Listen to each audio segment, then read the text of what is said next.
இன்னொரு விஷயமும் நான் இங்க சொல்லணும். இன்னைக்கு நம்ம தமிழ்நாடு கவர்மெண்ட் இருக்கிற அந்த நிலைமையை பத்தி நான் உங்ககிட்ட நான் சொல்லணும். கிட்டத்தட்ட 10 லட்சம் கோடிக்கு மேல கடன் வாங்கி வச்சுட்டு போயிருக்கிற இன்னைக்கு அந்த தமிழ்நாடு அரசு இருக்கிறப்போ, கஜானாவை சுத்தமா தொடச்சி வலிச்சு வச்சுட்டு போயிருக்கிறப்போ, தூக்க முடியாத சுமையை ஏத்தி வச்சுட்டு போயிருக்கிறப்போ,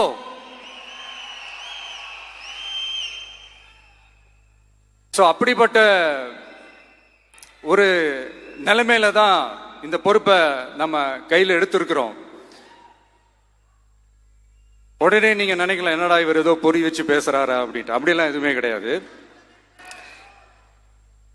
உள்ள போய் பார்த்தா தான் தெரியும் எது எந்த நிலைமையில இருக்குன்னு, என்ன இருக்கு என்ன இல்லை, எது எந்த நிலைமையில இருக்கு எது எந்த நிலைமையில இல்லை.